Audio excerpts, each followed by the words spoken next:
자, 여러분들 굉장히 많이 힘드시죠? 여러분들이 힘드신 만큼 역시나 여러분들이 뭐 상담하는 것은 사실 저는 계속 버텨라 이야기를 하고 있는데 버티는 것도 알아야 버티지. 그죠? 모르는 상태에서는 여러분들이 버티기가 힘듭니다. 그래서 저희가 상담을 통해서 종목별로 이렇게 안내해 드리는 것보다는 역시나 지금 시장 상황에 대해서 여러분들께 안내해 드리는 게 더 좋겠다 생각을 해서 특강을 준비했습니다. 이름하여 역발상 투자죠. 저는 발상을 바꿔야지만 수익이 보인다라고 이야기를 하는데 제가 계속 이야기하는 것은 하락장이다. 지금 하락장에 베팅을 해야 된다. 그리고 샀다면 기다려라 라는 이야기 정말 많이 해드리거든요. 그걸 왜 그렇게 생각을 하고 있는지, 어떤 내용이 담겨져 있는지, 그리고 요즘 여러분들이 뉴스를 보시면 어려운 내용들이 투성이에요. 보시게 되면은 뭐 통화 스와프 이야기라든지 달러, 환율, 경기부양책, 양적 완화, FOMC, 뭐 국채를 사들인다, 뭐 CP 발행, 뭐 이런 것들이 막 나오고 있어서 도무지 알 수가 없는 내용이다 보니까 왠지 엄청난 위기가 온 것 같다라고 여러분들께서 또 혹시나 또 겁을 먹고 있지 않을까 싶습니다. 그래서 이제 그런 내용들을 여러분들과 함께 하나하나 조금 풀어가는 시간을 마련했으니까요. 여러분들 뭐 필기하실 분들은 필기하셔도 좋고요. 그게 아니신 분들은 편하게 보셔도 좋을 것 같습니다. 일단 제일 중요한 건요. 지금 이 하락장, 이 하락세, 여기서 여러분들이 지금 무엇을 해야 될까인데 여러분들께서 저희 방송을 많이 봐주셨고 그리고 잘 따라와 주셨던 분들이 라고 한다면은 아마 베팅을 하셨을 겁니다. 근데 이게 베팅을 굳이 딱 하고 나니까요. 여러분들이 궁금해하는 건요. 문현진, 너 베팅을 해놓고 왜 이렇게 빠지니? 샀는데 빠진다. 미쳐버리겠다. 라고 하시는 분들이 대다수예요. 저는 이렇게 이야기해드리고 싶어요. 여러분들이 지금 베팅한 것은 하락장에 돈 벌겠다고 베팅한 게 아닙니다. 저는 지금 떨어진 종목을 사서 모아서 가져가자라는 베팅을 하자는 거지 인버스를 사라라는 이야기를 한 게 아니라는 거예요. 하락장에서 돈을 벌고 싶다면 인버스를 투자하는 것이 맞습니다. 저는 근데 이 하락장에서 베팅을 해갖고 돈을 벌려고 하는 것이 아니라 하락장이 끝나고 난 다음에 상승장이 나올 때 돈을 벌려고 하는 거예요. 근데 여러분들은 이 하락장에 베팅을 해놓고 하락장에서 돈이 안 벌린다라고 하고 있는데 눈앞만 보고 있는 이야기를 정말 많이 하고 계십니다.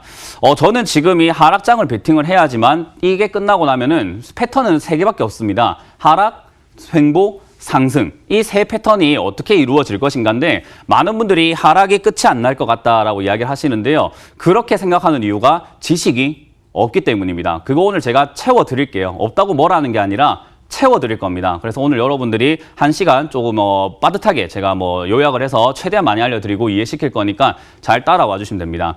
자, 여기서 더 가져갈까 안 갈까가 가능한 생각이 가능한 것은요. 가져간다라고 생각하는 사람들은 올라간다라고 보는 사람이고요. 가져가지면 안 된다라고 하는 사람들은 내려간다고 보는 사람들이에요. 그럼 저는 지금 왜 올라간다고 보고 있느냐? 바닥은 예측하는 거 기술적 분석 자리들이 다 무너졌기 때문에 기술적 분석 1500인, 1400인, 1600 아무 의미가 없어요. 이 시기가 어떤 식으로 흘러가서 상승장이 올 수 있느냐 없느냐 싸움인데요. 반드시 온다라는 것을 여러분들과 함께 설명해 보도록 하겠습니다. 일단 제일 먼저 우리가 지금 기억해야 되는 것은요. 최근에 통화 스와프라는 것을 어제 결정을 했어요. 이 통화 스와프가 도대체 무엇인가를 모르기 때문에 제가 통화 스와프가 결정되면은 사실 어제와 이제 오늘이 거의 바닥자리가 될 가능성이 높고 달러 환율이 지금 치솟아 올라가고 있는데 거기가 꼭지가 될 가능성이 정말 높아요. 그럼 왜 그런지를 알아야 될 거 아닙니까? 그거 한번 살펴봅시다. 일단 통화 스와프라고 하는 것은요. 우리나라가 지금 달러가 부족해지고 있는 상황이죠. 왜냐하면 부족해진다라는 말은 원화를 팔고 지금은 주식 그 달러를 사겠다라는 사람들이 많아지고 있어요.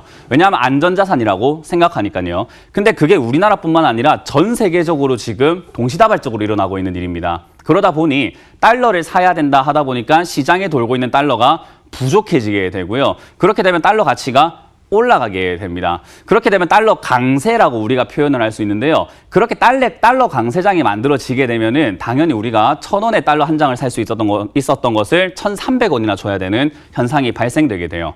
근데 이게 뭐가 문제냐면요. 우리 입장에서는 수출하는 국가이기 때문에 1달러짜리 상품을 팔았을 때 1,000원을 받았으니까 너무 좋아 이렇게 할 수 있는데 1,300원을 받았을 땐 더 좋아가 되는 거잖아요. 그래서 지금 우리나라 입장에서는 우리가 수출하는 입장에서는 역시나 달러 환율이 이렇게 높아지게 되면은 이익이 증가될 수 있는 가능성이 높아집니다. 그래서 우리나라는 GDP 대비해서 수출이 차지하는 부분이 60%에서 최대 80%까지 왔다 갔다 하는 국가이기 때문에 오히려 이렇게 환율이 올라가게 되면 기업들의 영업이익이 증가될 수 있어요. 근데 반대로 생각해 보자고요. 미국 입장에서는 수출을 하는 데 있어서 지금 너무 달러가 강하다 보니까 돈을 벌어들이기가 더 힘들어진 거예요. 근데 미국을 한번 생각해 보면 트럼프 대통령이 당선되자 말자부터 이야기했던 내용이 있습니다. 무역 전쟁, 그리고 우리 보호무역주의 하겠다. 지금 우리가 모든 국가와 무역 중인데 왜 우리만 적자여야 하느냐. 이제 안 되겠다. 흑자를 내야 되겠다라고 하는 과정 속에서 이렇게 수출에 불리한 내용이 나오게 되면은 당연히 달러 약세를 만들어버리면 된다라는 겁니다. 그리고 관세를 부과시켜버리면 되는 거죠. 그렇기 때문에 원래는 트럼프 대통령도 지금 이렇게 코로나19가 발생되기 전부터는요, 계속 달러 금리를 낮춰야 된다, 돈 풀어야 된다 했던 게 달러 약세를 만들면은 역시나 무역전쟁에서 승리하는 효과, 약간의 수출의 증가가 보여지기 때문입니다. 근데 그런 상황에서 할 수가 없었던 것은요, 경제 성장률 때문이에요. 경제 성장률이 좋을 때는 이렇게 양적 완화 정책이라든가 통화 스와프를 통해서 달러 가치를 떨어뜨리게 된다면 역시나 좋은 효과를 보게 됩니다. 왜냐하면 돈이 풀리니까, 그리고 경제가 성장하고 있으니까 당연히 그 돈으로 산업에 투자하고 그리고 확장하고 이러면서 경기가 점점 살아나는 효과가 나오게 되는데 지금 전 세계 경기는 침체입니다. 이미 코로나19 발생 직전부터 침체기에 놓여 있었어요. 근데 그런 침체기에서 만약에 경기 부양책이랍시고 양적 완화 정책을 써버리게 되면은 엄청난 거품장이 나오기 때문에 돈이 엄청 풀려서 이 통화 가치를 어떻게 보면은 제어할 수 없는 수준까지 갑니다. 뭐 이를테면은 짐바브웨 같은 쪽이죠. 100조 달러가 지금 우리나라로 35,000원 정도의 가치인데 100조 달러가 그렇습니다. 그만큼 통화 가치를 걷잡을 수 없는 그런 위험성에 처하기 때문에 금리를 함부로 낮출 수는 없어요. 그래서 2015년부터 금리를 인상해 하려고 했던 건데 지금 보면은 금리를 낮추고 있다라는 거죠.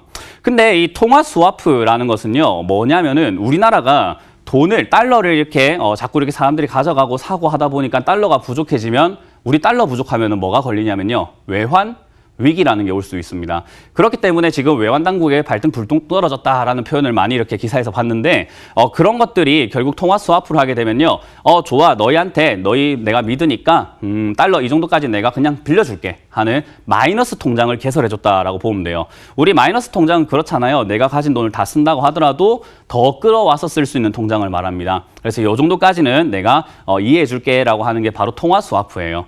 그렇기 때문에 지금 미국 입장에서는 9개국에게 달러를 풀어주겠다라는 정책을 펴낸 겁니다.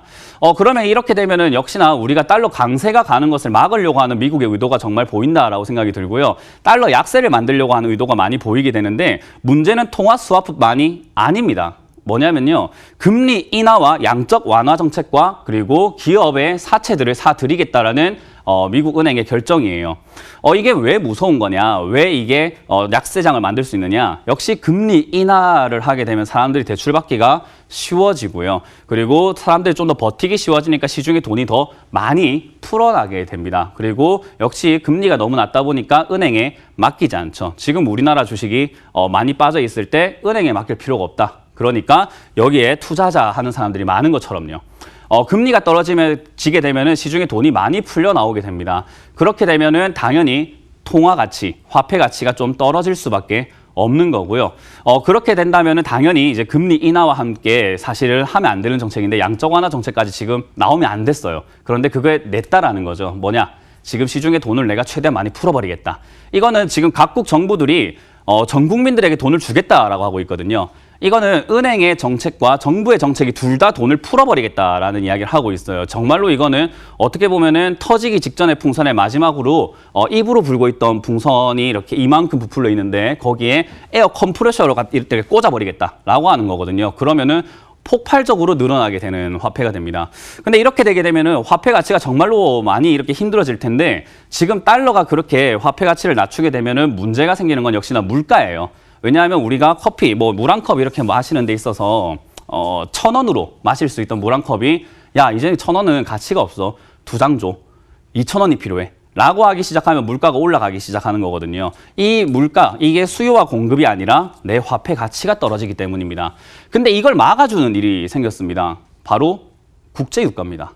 이 국제유가가 폭락을 하게 되면 어떤 일이 발생이 되느냐? 뭐 셰일 기업이 뭐 망할 수 있다, 부도가 날 수 있다라는 전망들이 나오고 있는데 그거는 둘째치고요. 물가가 안정화가 될 수 있다라는 거죠. 무슨 정책과 함께라면요. 이 양적 완화 정책과 달러 약세를 만들어내려고 하는 이 상황 속에서 유가가 하락한 것은 어떻게 보면은 굉장한 호재가 되는 겁니다. 왜요?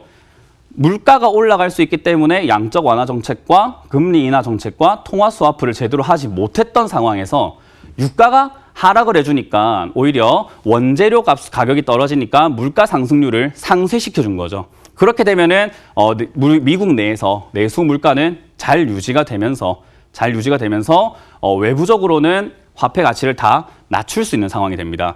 그래서 지금 많은 분들이 달러가 더 갈까 안 갈까를 고민하시는데 저는 안 간다라고 생각합니다. 지금은 달러 약세를 만들려고 하는 미국의 어떤 생각이 많이 보이는 상황이고요. 유가도 당장 올릴 것인가 안 올릴 것인가라고 본다면요. 이 정책을 펴낸 이상 트럼프 대통령이 적극적인 개입은 안 할 가능성이 높다라고 보여집니다. 그렇기 때문에 아마 유가를 저유가로 최대한 유지를 할 것 같아요. 근데 그렇게 되면 어떤 일이 발생되냐면요. 제가 방송에서 한 번씩 말씀드리는데 양적 완화 정책, 이렇게 화폐를 풀어버리는 정책은 실패하지 않는다라고 말씀을 드려요. 이 정책은 계속 주식시장을 끌고 올라가고 전체 자산에 있는 그 돈들을요. 전부 다 투기 자산으로 갈 수밖에 없게 만듭니다. 왜냐하면 지금 기업들요. 성장 냉정하게 말하면 끝났어요. 성장이 가능한가, 가능하지 않는가라고 본다면요. 사실 2017년부터 성장은 끝이 났습니다. 그냥 유지가 되거나 이 침체 상황을 어떻게 버텨내냐 싸움인데 여기에 그냥 돈만 줬기 때문에 기업들이 사업 확장을 하거나 사람을 더 뽑거나 하는 그런 형태, 공장을 더 짓거나 하는 형태의 시설 투자 이런 것들이 일어나기는 힘들다라고 봅니다. 그럼 이렇게 풀려나간 돈들이 지금 어디 가느냐? 바로 주식시장과 부동산 시장으로 몰려갈 가능성이 굉장히 높습니다. 저는 요즘에 고객 예탁금이 엄청나게 늘어났다라는 이야기를 하고 있는데요. 저는 그런 걸 보면서 생각한 거는 야, 저금리 시대, 금리를 계속 낮춰가지고 저금리에서 돈이 어디 갔나 했더니 이렇게나 많이 숨어 있었구나라는 생각을 요즘 많이 해봅니다.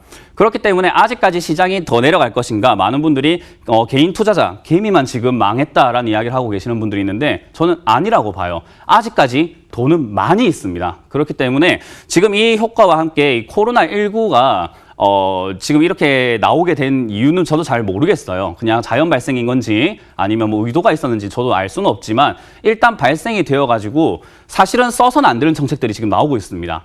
이게 많은 분들이 더 경기 부양책을 내야 돼, 부양책 내야 돼라고 하시는데 좀 경제를 근시안적이 아니라 좀 거시적인 관점으로 보게 된다면요.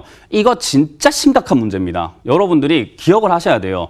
이 화폐 가치를 엄청나게 폭등을 시켰다가 예를 들어서 상상하긴 싫지만 트럼프 대통령이 결국 유가 개입을 해서 유가를 끌어올리기 시작하고 그리고 유가로 인해서 물가가 점점 올라가기 시작하면은 FOMC에서는 반드시 금리 인상을 하려고 할 겁니다. 그리고 양적 완화 정책을 다시 자산 긴축으로 바꿔버리게 됩니다. 그 말은 지금 빌려줬던 통화 스와프로 빌려줬던 돈 그리고 CP 지금 회사채를 막 사들였던 것들을 어떻게 한다고요? 너 이제 돈 좀 갚아라. 뭘로? 달러로. 그렇게 되면은 지금 전 세계적인 패닉이 올 수 있어요. 지금 여러분들이 세계 대공황 하는데 최소 지금 제가 이야기하는 내용을 정확하게 이해하시는 분들이어야만 지금 이게 대공황이 아니라는 것을 알게 되고요. 대공황이 올 수 있다는 것은 지금이 아니라 다음이에요. 지금이 아니라는 거예요. 그러면 이게 지금 코로나19 사태로 이렇게 많이 빠져 있는 상황은 무엇인가? 저는 역시나 공포라고 봅니다. 이 공포는요, 왜 이렇게까지 많이 일어났는지는 모르겠지만 하나 확실한 건 이 코로나19 때문에 이만큼 빠졌기 때문에 미국도 전 세계적으로 써서는 안 되는 시기에 쓰고 있는 양적 완화 정책이 쓰는 것이 명분이 생겼어요. 저는 그거는 부정할 수 없다 생각합니다. 지금 양적 완화 정책과 금리 인하 정책은 써서는 안 돼요. 왜냐하면 버블이 너무 심한 상태에서 화폐를 다 풀어버리게 되면 버블이 더 폭발적으로 올라오게 되거든요. 저는 그렇기 때문에 써서는 안 되는 정책이 지금 쓰였다라고 보고 있습니다. 근데 그게 코로나19라는 명분이 생겼다는 거죠. 그럼 이 코로나19는 도대체 무엇인가를 한번 생각을 해봐야 됩니다. 이게 감염률이요. 우리나라로 따진다면 0.0005% 정도도 안 되는 것 같아요. 감염률이 전체 인구에 비해서 감염자 수가 상당히 낮은 수준에 속합니다. 물론 걸리면 안 돼요. 여러분들도 건강관리 잘 하시고 청결 유지 잘 하셔야 되겠지만 걸리면 안 되지만 이게 사실 많이 걸리고 있는가? 그렇진 않습니다. 사망률도 뭐 우리가 봤을 때 그냥 일반 그 독감들 A형 간염이라든가 A형 독감 이런 것들과 비교했을 때 사망률이 그렇게 월등하게 높거나 한 그런 것도 아니에요. 치사율이 높진 않습니다. 물론 어르신들이라든가 또 이렇게 노약자분들 또는 어린이들이 걸리게 된다면 위험할 수 있겠지만 사실 이게 그냥 냉정하게 수치상으로만 딱 봤을 때는 그렇게 심각한 수준이라고 보기도 힘들어요. 그런데 이거 왜 이렇게 세상이 난릴까요? 좀 의심스럽지 않나요? 세상이 너무 난리지 않나요? 지금은 전 세계적으로 이게 패닉이에요. 저는 이렇게까지 패닉이어야 하나? 우리가 옛날 과거를 돌아보면요. 약 한 10년, 한 2년 전쯤으로 돌아가 보게 되면은 신종플루라는 게 있었습니다. 그때 제가 기억이 나는 건 타미플루라는 약을 주변 친구들도 먹고 그랬던 것 같아요. 왜요? 주변 사람들도 그때는 걸렸거든요. 지금 주변 사람들 걸리는 사람 저는 아직까지 못 봤습니다. 신종플루보다 감염력이 약한데 팬데믹 선언을 했다라는 거죠. 좀 이상하지 않습니까? 이런 사태가 지금 너무 공포스럽게 일어나다 보니까 주가 하락이 일어나게 되고 그리고 환율이 너무 올라오다 보니까 달러 약세를 만들어야 되는 명분이 생겨버렸고 그리고 이 증시가 이렇게까지 빠져내려가고 공포다 패닉이다 경제위기 온다 하니까 양적 완화 정책을 트럼프 대통령이 그렇게 해라 했던 양적 완화 정책을 안 하던 FOMC가 드디어 하기 시작했다는 거예요. 지금 이거 이상하게 흘러가고 있습니다. 여러분들이 이런 생각 안 해보셨을 거예요. 그럼 지금 이 당장에서 여러분들이 무엇을 해야 될 것인가? 저는 반드시 폭등장이 온다고 봅니다. 왜냐하면 이렇게 달러 약세를 만들어버리면 전통적으로 신흥국들과 이렇게 경제가 완벽하게 선진국으로 들어가지 못한 국가들의 거품이 엄청 심해졌던 결과가 있었습니다. 그래서 지금은 저는 코로나19가 경제위기는 아직 아닌데 뭐 여기에 대해서 뭐 반박하실 분들도 있겠지만 냉정하게 생각해 본다면 IMF와 비교하시는 분들이 많은데요. IMF 때는 주변에 지인들과 그리고 주변 사람들이 전부 다 부도가 나고 정말로 파산을 하고 빨간 딱지 압류 들어오고 그랬습니다. 지금 그래요? 지금 그렇습니까, 여러분? 아니라니까요. 경제위기가 온다는 공포 때문에 이러고 있는 거예요. 저는 이게 지금 너무 답답한 거예요. 하락장에 베팅을 하겠다는 게 지금 여기서 돈 벌겠다가 아니라 지금 이런 이상한 상황에서 내가 버티고 기다려야만 폭등장을 먹을 수 있다는 겁니다. 근데 여러분들이 그걸 생각을 못하고 있는 게 너무 안타까워서 제가 보통 이렇게 방송에서 비유만 하고 종목 상담만 해드리는데 이런 지식들과 이런 내용들을 잘 알려드리지는 않았었어요. 너무 방대한 시간이 필요해서요. 그러나 오늘은 이렇게 강의할 수 있는 시간이 있기 때문에 여러분들께 조금 이렇게 설명해드리고 있는 부분입니다. 지금 이 경제 상황은요, 사실 전체가 포화 상태라고 보시면 돼요. 삼성전자 반도체 뭐 더 간다 하지만요, 저는 더 가기 위해서는 아직까지는 포화라고 봅니다. 지금 전부 다 스마트폰 있고요, 자동차 있고요, 옷도 있고, 냉장고, TV, 컴퓨터 다 있습니다. 이런 상황에서는 아무것도 없던 시장에서는 새로운 신문물이라고 해서 팔아낼 수는 있었는데 지금은 교체를 해야 되는 시장이기 때문에 과거의 성장률만큼 성장하기가 힘들어요. 그리고 지금 4차 산업이 도래가 되고 있잖아요. 그리고 자동화, 이 프로세스라는 게 정말 엄청나게 발전하고 있다는 거예요. 그런 상황 속에서 지금 이 수요가 계속 늘어나고 성장을 계속 이끌어갈 수 있을까? 만약 4차 산업이 지금 상용화 가능한 단계까지 올라왔다면 저는 4차 산업, 정말로 이 3차 산업을 뒤이어주면서 바통터치가 된다고 보는데 지금은 우리가 기억해야 되는 것은 3차 산업이 성장해서 멈춰서 이제 하락세로 넘어갔을 때 받쳐줄 4차 산업이 아직도 성장 중이라는 거예요. 아직도 첫 발을 내딛고 있는 상태예요. 그 말은 얘들이 무너지기 시작하고 얘들의 수요가 떨어지기 시작하면은 4차 산업이 올라오는 요 사이가 바로 공백기입니다. 그 공백기가 지금이 아니라는 거예요. 대체적으로 우리 많이 기억을 하시는 게 일본을 기억하시면 좋을 것 같아요. 일본이 1998년도죠. 그죠? 1998년도, 9년도에 보면은 그때 보면은 일본도 정말 잘 살았잖아요. 중산층들도 정말 돈도 많았고 정말로 경제가 엄청나게 부흥했었을 시기였습니다. 근데 거기서 경제 위기가 오기 시작을 했어요. 그때 경제가 조금 무너지고 성장률이 좀 떨어지다 보니까 일본이 극약 처방을 한 게 뭐냐면요. 바로 엔화를 찍어내는 거였습니다. 그게 바로 통화 정책을 건드렸던 거예요. 사실 경제 위기라든가 경제를 살려내고 싶다면 지금 대한민국 정부도요. 감세를 해야 됩니다. 돈을 뿌리는 게 아니라 감세 1%만 해줘도 기업들에게 들어가는 효과가 엄청 커요. 지금 우리에게 30만 원 준다, 50만 원 준다. 뭐 물론 힘드신 분들에게는 도움이 될 수 있습니다. 정말 불우이웃과 우리 이렇게 저소득층들에게는 정말 도움되는 돈일 수 있지만요. 돈을 뿌린다는 정책보다 더 효과가 좋은 건 사실 5% 감세만 해줘도 우리 서민들에게 5%는 와닿지 않을 수 있지만요. 기업의 5%는 그 질이 달라요. 그래서 같은 수치라도 다른데 감세 정책 이야기를 못 꺼내고 있는 게 우리나라 정책은 소득 주도 성장이기 때문입니다. 소득을 더 줘버리자라는 거예요. 근데 이 정책은요, 사실 시기상으로는 저는 맞지 않다라고 봐요. 나중에 시기가 지나면 뭐 어떻게 평가받을지 모르지만 지금 상황엔 저는 이 경제를 살리고 싶다, 경제를 살려야 되는 정책을 한다라고 한다면 사실 감세 정책이 좀 더 적합하지 않나. 그런 정책을 미국에선 잘 하고 있다 생각이 듭니다. 그래서 저는 지금 오고 있는 시장은요, 단언컨대 미국 우월주의, 미국만 살아남는다라는 정책이 펼쳐지고 있다라고 봅니다. 그런 상황에서 우리나라가 어떤 대처를 하느냐에 따라서 좀 달라지겠지만 사실 우리가 이 어떤 정책이 나오냐가 문제가 아니에요. 결국 내 돈을 어떻게 지키냐거든요. 근데 여러분들이 저는 그렇게 생각합니다. 지금 이 하락을 하고 있는 도중에 이 하락장이 하락이 아닌데도 이 공포가 무섭다면은 여러분들은 이번 반등 때 반드시 나가서 주식을 접으시는 게 솔직히 조금 안전할 것 같다 생각이 많이 들어요. 왜냐하면 더 큰 변동장이 올 것 같다. 제가 한번 이렇게 말씀드렸는데 지난 온라인 강연에서 말씀드렸는데 증시가 코스닥이 14%까지 빠져 내려갈 수 있다는 것은요. 지금 우리가 알던 시장과는 달라졌다고 보셔야 됩니다. 우리가 알던 시장에서 14%는 말도 안 되는 수치였어요. 그러나 그 말도 안 되는 일이 일어나고 있습니다. 그리고 금융위기에 빠졌던 그 금융위기 기간 동안 6개월 동안 빠졌던 1년 동안 빠졌던 그 수치가 단 한 달 만에 일어나고 있습니다. 지금 우리가 생각했던 수준으로 가지 않아요.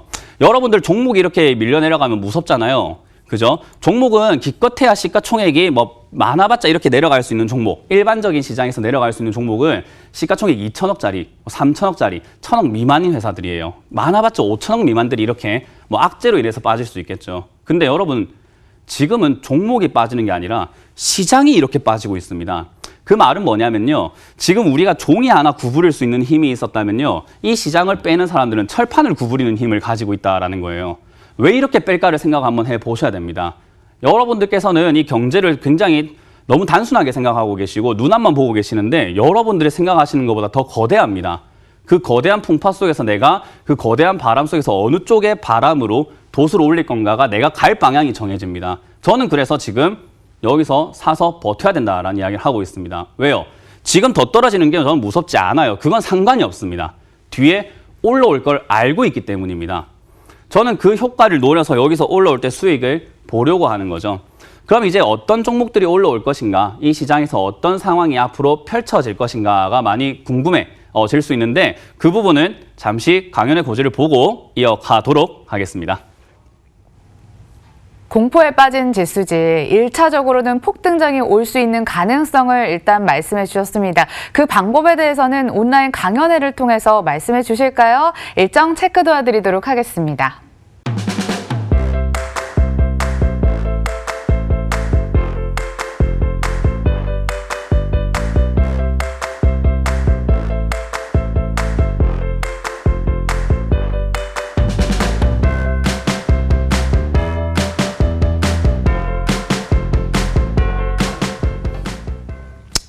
네, 이번 주 일요일에 강의에서는 좀 더 자세한 이야기를 해드릴 예정이고요. 여기가 또 시간이 또 한정적이다 보니까 제가 더 많은 이야기를 해드리지 못하고 있습니다. 그래서 뭐 반대 의견도 많으실 수도 있지만요. 더 자세한 근거와 더 자세한 이야기들 더 많이 해드릴 수 있으니까 일요일에 참석하셔서 조금 더 자세하게 한번 들어보시고 판단하시는데 정말 유용한 정보로 이용하셨으면 좋겠습니다. 일단 저처럼 이렇게 생각하시는 분도 있고요. 어떤 분들은 말도 안 된다. 지금 더 떨어질 거고 나 죽겠다. 지금 이제 끝났다. 라고 하시는 분들도 있어요. 근데 저는 그렇게 생각을 합니다. 저와 뜻이 같다면 이 정보는 아주 유용한 정보가 될 거고요. 저와 뜻이 같지 않다면 귀를 닫고 흘려버리는 정보가 되겠죠. 저는 그래도 제 소신껏 말씀을 드리고 있습니다. 왜냐? 제 투자 철학이고 저는 지금 이렇게 가고 있기 때문입니다. 자, 그래서 지금 여러분들께서 기억을 하셔야 되는 것은 어떤 종목이 올라갈 수 있을까거든요. 그죠? 많은 분들이 그래, 알겠다. 상승장이 나오는 건 알겠는데 어떤 종목이 올라오니? 라고 봤을 때 저는 그렇게 생각을 합니다. 지금부터 앞으로 올 수 있는 장은 테마 장세라고 봅니다. 테마 순환매 장세라고 봅니다. 이유는 지금 코스피 200이 빠진 것과 그리고 환율로 인해서 지금 외국인 자본들이 펀드 환매가 너무 심했기 때문에 그 외국인들이 다시 들어올 것인가? 들어오긴 할 것 같은데 지금 엄청나게 들어와서 또 대형주 위주로 들어올지는 저도 조금 미지수입니다. 그거는 앞으로 흐름을 좀 더 지켜봐야 저도 이렇게 정확한 정보를 드릴 수 있을 것 같은데요. 지금은 예측과 그냥 상상만 하고 있기 때문에 많이 들어올까라고 봤을 때 이제 우리나라는 투자 매력도가 사실은 많이 떨어지지 않나라는 생각을 좀 해봐요. 그래서 이제 그런 상황이라고 본다면은 뭐 과거의 영광만큼의 외국인 매수세가 들어오기는 좀 힘들지 않을까. 그럼 지금 우리가 기억해야 되는 것은 신흥 개인들의 매수 자금이거든요. 그 신흥 개인들의 매수 자금은요, 주식을 하지 않았던 사람들도 지금 삼성전자 사야 되냐고 물어보는 그 정도의 시장입니다. 삼성전자. 제가 방송에서 이런 표현을 해드렸어요. 개미들의 무덤이 될 가능성도 있다, 높다. 그러니까 안 사시는 게 좋다라고 말씀드렸는데 대형주 이렇게 SK하이닉스, 카카오, 네이버, 삼성전자 이렇게 급등을 해서 올라왔던 종목들 이런 종목들은요 사실 위쪽에서 버텨주기만 해도 지수가 더 이상 빠져내려가지는 않습니다. 그래서 더 크게 올라갈 이유까지는 없어요. 근데 지금 보면은 위에 올라와 있는 종목보다는요 아래쪽에 있다가 아래쪽으로 더 떨어진 종목들이 훨씬 많아요. 근데 여기서 기억하셔야 되는 것은 삼성전자와 같은 종목들은요 잘 보시면요 삼성전자와 같은 종목들을 위쪽에서 떨어지는 동안에 거래가 계속 늘어나고 있다는 것을 여러분들이 확인할 수가 있을 겁니다. 거래량이라는 것에 대해서 많은 분들이 조금 오해도 하고 계시는 것 같은데요. 거래량이라는 것은 결국 누가 많이 사면 누가 많이 파는 겁니다. 그냥 그게 다예요. 거래가 얼마나 이루어졌냐의 싸움이기 때문에 많이 파는 사람이 있으면 많이 사는 사람이 있는 거예요. 거래가 없으면은 파는 사람도 적고 사는 사람도 적은 것뿐인 겁니다. 그럼 삼성전자는 지금 파는 사람도 많고 사는 사람도 많다라고 봐야 되는데 삼성전자를 여러분들이 사시려면은 누군가가 팔아줘야 산다는 것은 기본적인 상식 중에 상식입니다. 그럼 여기서 지금 파는 사람들은 누굴까? 아마 미리 들고 있던 사람들이겠죠. 미리 들고 있던 사람들이 왜 액면보달까지 해서 팔고 있을까를 생각 한번 해보셔야 됩니다. 왜 그럴까? 그걸 그리고 누가 사주고 있을까? 당연히 지금 제 지인들도 그래요. 현진아, 삼성전자 사야 될 때냐? 주식의 주자도 모르던 사람들이 삼성전자를 노리고 있습니다. 저는 그래서 삼성전자는 앞으로 더 올라가는 것보다는 반등 정도 나오면서 여기서 그냥 횡보하거나 버티는 정도만 진행될 가능성이 높다라고 봅니다. 그런 종목들이 바로 지금 올라와 있는 종목들이에요. 근데 반대로 지금 내려가 있는 종목 중에서 중소형주를 한번 보도록 할게요. 지금 뭐 만도 같은 종목들도 한번 볼까요? 만도 같은 종목들 보시면은 떨어지는 건 똑같은데 거래량은 오히려 더 없다라는 걸 알 수가 있습니다. 그리고 그냥 중소형주 중에서 테마주 중에서 드림, 시큐리티 뭐 이런 것처럼 보안 관련주 테마는 충분히 살아있는 종목인데 빠져내려가는데 거래량이 없습니다. 이 말은 많이 팔지도 않고 많이 사지도 않는다는 거예요. 왜 많이 안 살까요?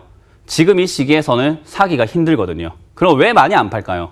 많이 들고 있는 사람들이 안 팝니다. 그럼 안 판다는 말은 뭐예요? 앞쪽에 들고 있던 사람들이 안 판다라는 말인데 개인 투자자들도 안 팔고 그리고 이게 좋든 싫든 간에 드림 시큐리티 같은 경우도 2019년, 2018년 중반부터 지금까지 매매했던 사람들은요. 좋든 싫든 간에 지금 이거를 3,000원대 들고 있을 수밖에 없어요. 그리고 좋든 싫든 꾸준히 모아왔던 사람들은 물량이 많다면 그 많은 물량을 3,000원대 들고 있을 수밖에 없습니다. 그러면 우리가 알고 있는 세력들, 우리가 주가를 끌어올리는 세력들, 그냥 기업들의 매집을 했다라는 표현을 많이 하잖아요. 그런 매집한 세력들은 지금 이 코로나19 때문에 경제가 이런 식으로 무너지고 지금 지수를 이렇게 망가뜨리고 그리고 이런 양적 완화 정책들이 나올 거라는 것을 예측했을까요? 저는 그렇지는 않다라고 봅니다. 저는 그래서 그들도 지금 팔지 않고 버티고 있다라는 거예요. 뭘 기다리고 있을까요? 시장만 좋아져봐라. 코로나19만 거쳐봐라. 코로나19 분위기만 해결되면은 급등시킨다. 저는 그렇게 보고 있습니다. 물론 굉장히 많은 종목들이 한 번에 그렇게 올라오긴 힘들어요. 왜 그러냐면 시장의 돈은 한정적이기 때문에 삼성전자라든가 SK하이닉스처럼 올라왔던 종목들의 수익을 실현시킨 돈, 거기서 나온 돈들이 어떻게 도냐면요. 섹터별로 들어갔다가 끌어올려서 집중적으로 끌어올리고 다시 빠져서 다른 섹터를 끌어올립니다. 그리고 빠져서 다시 또 다른 섹터를 끌어올립니다. 그렇게 순환매 테마가 나올 가능성이 높다라는 거예요. 지금 여러분들이 50% 빠져있다? 상관이 없다고 봅니다. 어떤 종목들은요? 이런 종목들은요. 지금 이렇게 횡보했던 자리 이상까지 저는 올라간다라고 보는데 그럼 그런 장이 가능할까요? 라고 하시는데 저는 가능하다라고 봅니다. 왜냐하면 일단 시중에 풀린 돈이 굉장히 많다라는 걸 우리가 요즘 예탁금을 보면서 알 수 있고요. 정책적으로 양적 완화 정책으로 화폐를 엄청나게 찍어대고 있다는 것도 확인을 했고요. 그리고 11월, 올해 11월은 대선, 미국 대선입니다. 미국 대선 때 우리나라가 움직일까요? 당연히 움직입니다. 지난 트럼프와 그 힐러리 대선 때도 그랬죠. 에너지 관련주 급등하고 막 그때 급등한 종목도 굉장히 많았거든요. 그리고 총선이 끝나고 나면은 이제 다음 우리나라도 2년 뒤 대선을 위해서 또 힘싸움을 하기 시작할 겁니다. 인물 관련주, 정책 관련주 굉장히 많이 움직일 수 있고요. 다음 정책은 4차 산업이 될 가능성이 높은데 그 4차 산업 관련주들 역시나 대선 테마로 엮이면서 급등할 가능성 굉장히 높아져 있습니다. 그럼 지금 여러분들이 이런 관점 안에서 내가 지금 들고 있는 종목이 괜찮나, 괜찮지 않나를 봐야 돼요. 최근에 제가 상담했던 종목들 중에서 패션 관련 업종, 저는 그거는 테마에 엮일 거라고 보지는 않습니다. 우리가 예상하지 못하게 인맥 관련주로 엮이면 모를까? 그게 아니라면 힘들지 않을까 싶습니다. 지금 시장은요, 끌어올릴 만한 돈은 충분하다라고 봅니다. 뭐만 거치면 되냐면요, 코로나19라는 악재만 거치면 돼요. 그럼 이 코로나19 언제 거칩니까? 라고 봤을 때 저는 3월이라고 봅니다. 3월 말까지만 딱 하면은 중국 쪽에서 제 생각에는 코로나를 어느 정도 우리는 제압했다라는 이야기를 처음으로 꺼낼 것 같다 생각이 들고요. 우리나라도 지금 분위기 봤을 때 우리나라도 좀 양호해지고 있다 하면서 심각 수준으로 올라와 있던 그 단계를 한 단계만 낮춘다 하더라도 시장은 야 이거 끝났는데? 라고 시작할 겁니다. 그리고 그 상승장이 나오게 되면은 많은 분들이 경제 위기가 끝났다 생각하고 투자하기 시작할 거라는 거예요. 사실 경제 위기는 지금이 아니라 나중인데요. 지금 이야기하는 걸 여러분들이 기억을 하신다면 정말 좋은 자료가 되고 정보가 될지도 모르겠습니다. 근데 말도 안 돼라고 하신다면은 괜찮습니다. 의견이 다른 거기 때문에 생각이 다른 것뿐인 거예요. 저는 이렇게 생각을 하고 이런 관점에서 투자를 하고 저는 이런 생각을 2015년부터 16년부터 해왔기 때문에 폭락장, 하락장에 대한 준비는 누구보다 열심히 했다고 생각을 합니다. 그래서 저는 지금 이 시기를 분석을 보건대 역시나 지금 중소형주들 뛰어오를 가능성이 굉장히 높아져 있다라고 생각을 하고요. 역시 대형주 코스피 200이라든가 코스피 그리고 코스피 100에 들어가 있는 종목들은 펀드 환매로 인해서 조금 힘들지 않을까. 그리고 사람들이 지금 펀드보다는 직접 투자하기 위해서 들어오기 때문에 오히려 급등주에 사람들이 눈이 돌아갈 가능성이 높다. 그 말은 역시 이런 종목들 비싸게 팔 기회는 세력들에게 있답니다. 그러면은 우리도 역시나 잘 버티기만 하면 세력들이 끌어올려줄 때 지금 들어온 개인 투자자들에게 비싸게 팔아낼 기회가 있다라고 봅니다. 여러분들이 어떤 의견을 가지고 어떤 모습을 보고 어떤 관점을 가지고 있는지 저는 잘 모르겠습니다. 이 말 듣고 저 말 들으면 헷갈릴 수도 있을 것 같습니다. 저는 남의 말 듣지 않습니다. 제가 분석을 하고 제가 판단을 하고 제가 길을 정했고 제가 이 투자관을 가지고 제가 지금은 그 길을 걷고 있습니다. 여러분들이 저와 의견이 같다면 같이 걸어오시면 되는 거예요. 만약에 의견이 같지 않다면 욕해도 좋으니까 버티세요. 제가 봤을 때는 반드시 올라옵니다. 언제요? 3월이면 끝이 날 것 같아요. 그리고 지금 가능성은 지금 지수가 어제 폭락을 많이 이렇게 했었어요. 폭락을 정말 많이 하고 반등이 이렇게 나와줬는데 여기서 양봉만 한번 서거나 한 번만 버텨준다면 저는 여기 통화스와프를 기점으로 바닥을 잡을 것이다 라고 봅니다. 그러면 지수는 앞으로 어떻게 될 것인가? 대형주들이 큰 대형주들, 올라왔던 대형주들이 다시 가지를 못하게 되면은 지수가 엄청나게 올라가기는 힘듭니다. 오히려 저점에 있는 종목들이 올라가기 시작하면은 걔들이 버텨줄 때 지수는 더 이상 막 크게 올라가진 않고요. 얘가 가긴 가지만 서서히 올라가면서 개별 종목들이 급등하면서 올라갈 가능성이 높아요. 그렇게 되면은 밑에 있는 아래쪽에 있는 종목들 지금 보면은 한 2,200 종목 상장되어 있는데 그중에 한 400 종목 빼고 나머지 한 1,800 종목들이 돌면서 고점을 만들 가능성이 높다라고 봅니다. 그중에서는 아예 안 되는 종목도 있습니다. 그건 잘 판단해야 되겠죠.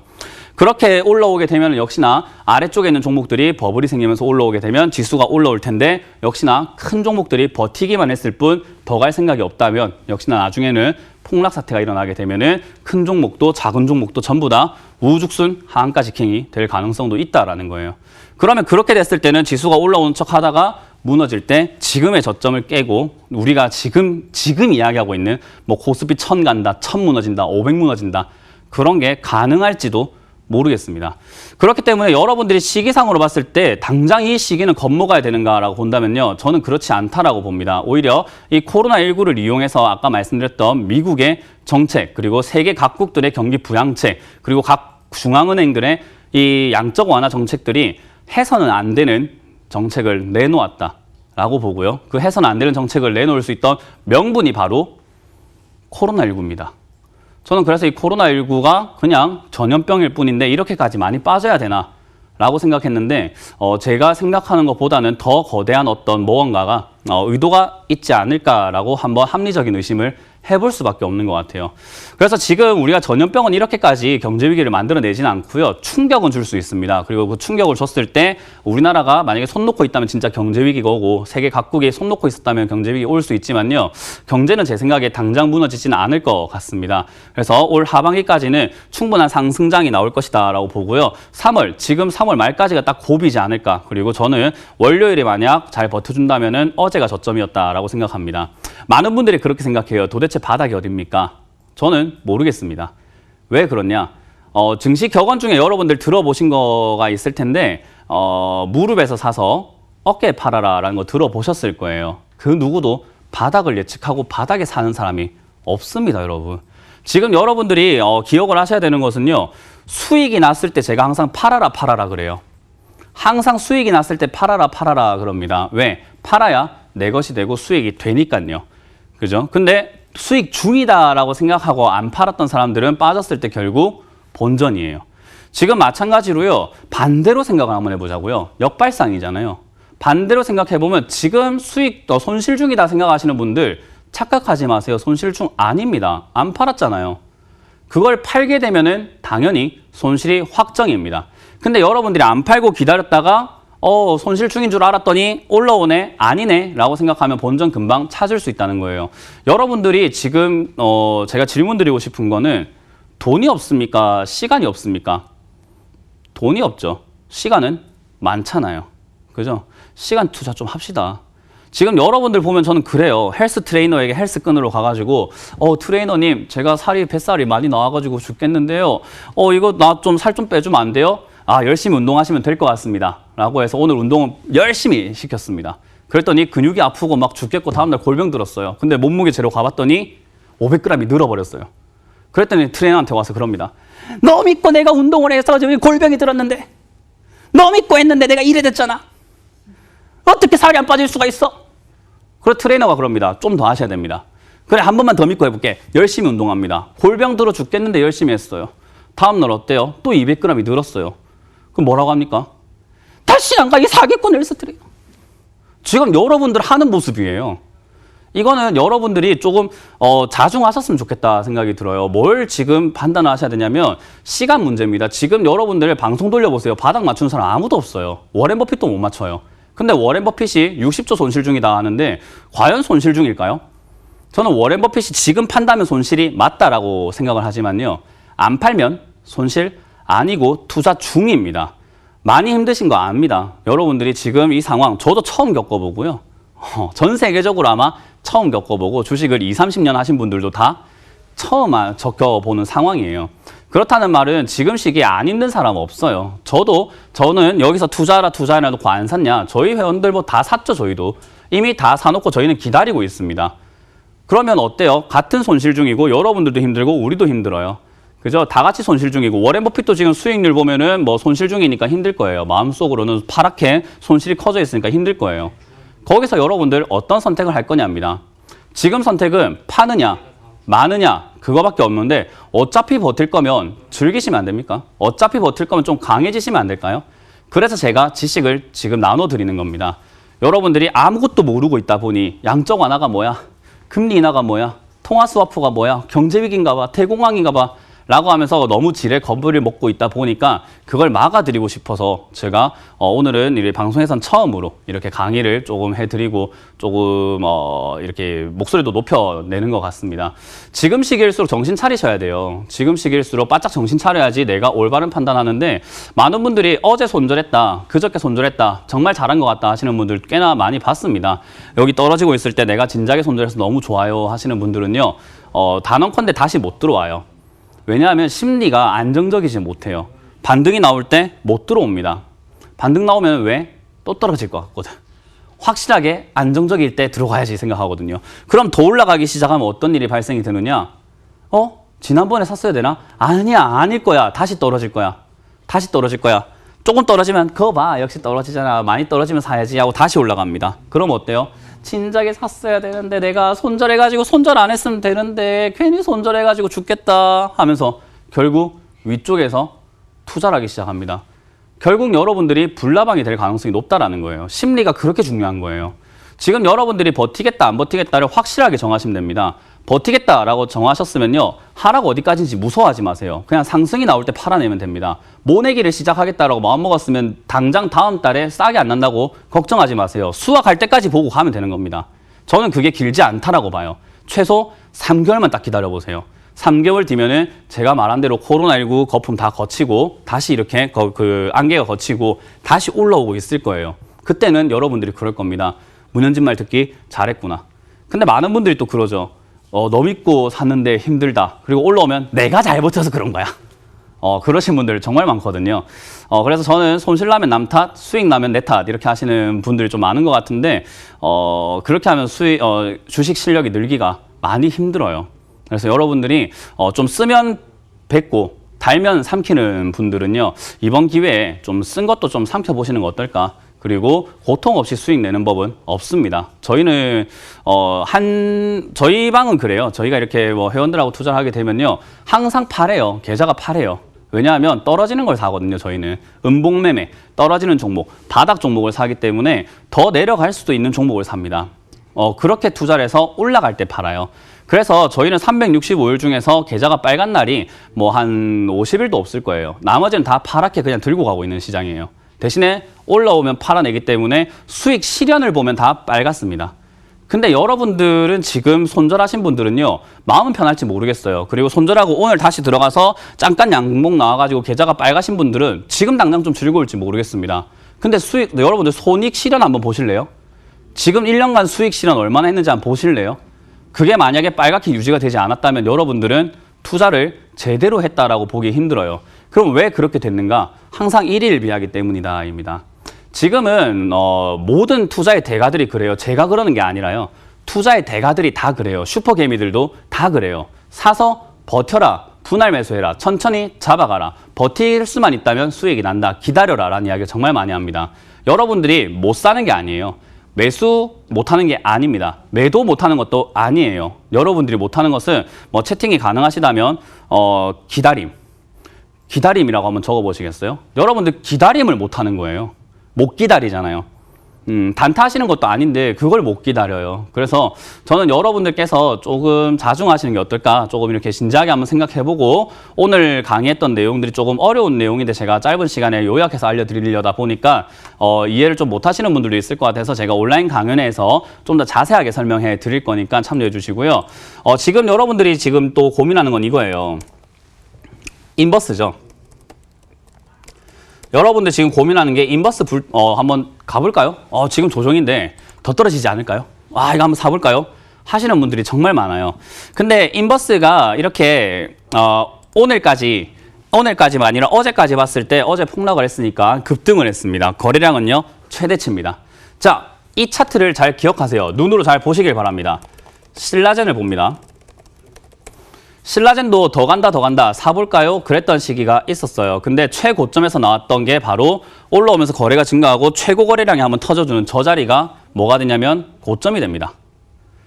여러분들이 지금 뭐가 되는지를 생각을 한번 해보셔야 되는데 인버스는 제가 봤을 때는요. 지금 이제 어제 거의 뭐 불꽃놀이 했다라고 봅니다. 우리가 여의도 불꽃축제 보면은 처음엔 잔잔발이라고 하죠. 잘잘한 것들 그런 걸 이렇게 터뜨리다가 결국에는 엄청나게 큰 걸 마지막에 터뜨려서 사람들을 우아하게 만들고 그냥 여운만 남고 다 집에 돌아가야 하는 상황이 옵니다. 저는 인버스가 그게 터진 것 같다라고 생각이 들어요.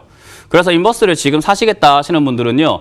단타, 이건 이제 신의 영역이라고 하죠. 우리가 급등주도 이렇게 올라오게 되면은 고가 신의 영역입니다. 단타쟁이들, 우리가 단타 하시는 분들, 전국에 있는 단타 세력들만 여기서 수익을 낼 수 있지 개인들이 여기서 사가지고 대처가 안 되고 올라갈 때 못 팔고 내려갈 때 손절 못하면은 지금은 정말 큰일 나는 시기입니다.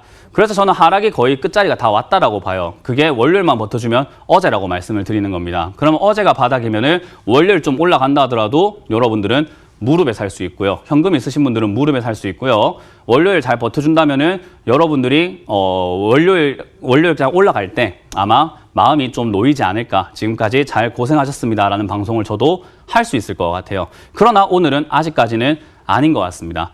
그래도 일단 지금 뭐 사실 코로나19만 빼면은 전체 증시요, 코로나19라는 그 섹터만 한번 싹 빼서 보면요. 지금 전체 증시에는 호재만 가득합니다.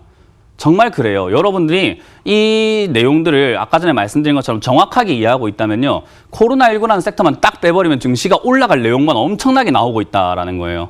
그렇기 때문에 이 코로나19만 잘 정리될 때까지 우리가 기다려보는 게 어떨까. 그리고 코로나19에 대한 백신 이야기 나오고 치료제 이야기 나오면 당연히 제약바이오 움직일 수밖에 없을 것 같습니다. 그래서 다음 주도는 역시 제약바이오주가 되지 않을까. 대신에 실적 없는 종목들보다는 실적이 조금 받침이 되고 있는 종목들, 그리고 괜히 이렇게 요즘에 최근에 급등한 종목들 있죠. 기사만 뿌리고 실체는 없는 그런 내용들보다는 좀 탄탄하게 성장할 수 있는 기업들이 주도주가 살짝 만들어지지 않을까. 그게 바로 셀트리온 삼형제라고 봅니다. 그래서 그쪽들이 움직여주면서 살살살살 올라가 준다면은 역시나 그 장에 맞춰서 바닥에 있는 테마주들이 순환매가 돌 것이고, 대형주, 위쪽에 올라온 대형주들은 반등 정도가 나와줄 것이고, 그리고 지금 엄청나게 빠져있는 종목들은 다시 또 엄청나게 올라오는 형태로 진행이 되지 않을까 싶습니다.